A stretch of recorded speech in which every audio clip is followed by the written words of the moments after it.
goat. Don't let that bit throw you off. Hello everyone, I am the Artie Dans and welcome to SHOCKMANIA, one of the only channels on YouTube that looks at Asian horror movies from a Western perspective. I hope you enjoy this next review, which we're going to take a look at a very creepy Taiwanese film called Haunted Mountains, The Yellow Taboo. So let's check out what it's about.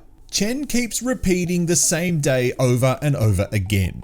During his day, he wakes up at a campsite with his girlfriend where they're searching for the remains of their missing friend, and it always ends with her grisly death. As Chen tries everything he can to solve the riddle, he comes to the stark realization that the actions of him and his friends have created a type of butterfly effect on the lives of many people, and only he has the power to change their destinies. So I'm going to be honest, I was completely unaware that this was a time loop movie when I went into it. And for those who don't know, the time loop movies are those ones where the characters just keep repeating the same day over again until they can work out, essentially how to move on. Now, for an old guy like me, Groundhog Day is the most obvious example of a time loop movie. But since I review horror movies, and that's probably what you're more interested in, the more recent examples that we can think of are things like Happy Death Day, the Japanese film Karada Sagashi, and of course the Chinese shark movie The Shallows. And one thing all three of those movies have in common is that they were pretty good. Does that mean that this film is also a good film? Well, not to give away the ending of the review too soon, but yes, it is a good film. Although, as always, your kilometerage or mileage may vary. Now, firstly, I have to admit something that's probably clouding my judgment of the film. Now, at the 25-minute mark of the movie, there is the usage of something called a Hitchcock zoom, which I'm showing on the screen now. And I made a vow to automatically love any movie that used this technique. It's why I will say positive things about the Indonesian horror film Haunted Apartments Miss K. Even though it's not the greatest film ever, it uses a Hitchcock zoom. But seriously, it's not just the use of the Hitchcock zoom that had me hooked in onto this one. It was the atmosphere, crafted superbly by the incredible sound design when the movie is set in the forest. There's always a creepy, spooky noise in the background, like there's something sinister that could attack our characters at any moment. And quite frankly, I love that. And that's to be expected from the Tag-Along Company, the production house behind some of Taiwan's best urban legend horror movies from the last decade. Now, this is their first non-Tag-Along titled movie, and I think it's a great start. If I have to be critical, and I need to be, then it would be that some of the visual effects leave a lot to be desired. From overly clean green screen used in the driving scenes to the wild use of blue hues in the final scene that looks completely unrealistic, coupled with that strange creature design, kind of breaks some of the immersion of the film. But that's only really true if the only reason that you watch movies are for special effects and not for the storyline.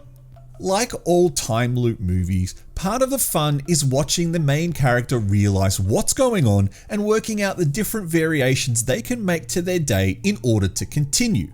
Now, what's different about this movie is that it is not the death of the main character that resets the day, but it's the death of his girlfriend.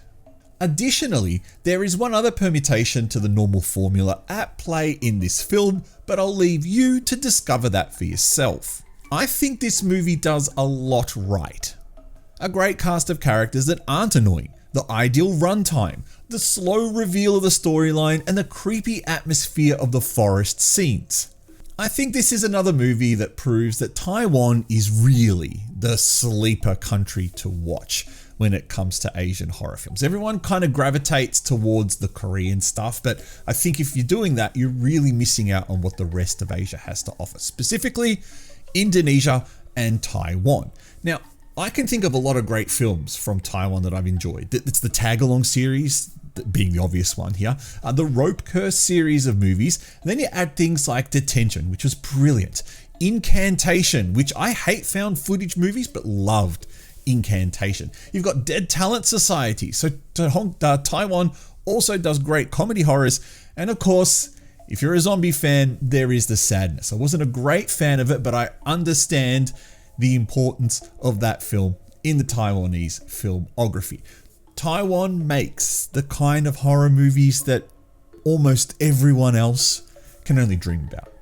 So using the patent pending ghost rating, which stands for great horror or stupid trash, I'll give this 4 ghosts based on the atmosphere that this movie creates and the storyline that goes along with it. I think this is on the edge of your seat stuff, and especially if you like your time loop movies with just a little bit of a butterfly effect style storyline as well. Now, this movie is probably not the easiest to find right now, but I would expect you to be able to see it within the next few months. So please don't ask me where you can get it from. Online screeners was how I was able to see it. My name is the Artie Dans. You are watching Shockmania. Thank you so much for tuning in. Like, subscribe, all that jazz. A big shout out to the 3 Shockmania channel members. Your names are on the screen now and your support is appreciated as always. We do have a Discord as well, so you can jump in the Discord. There is a link in the description and at the end of the video. Like, subscribe, all that jazz. I'll catch you next time.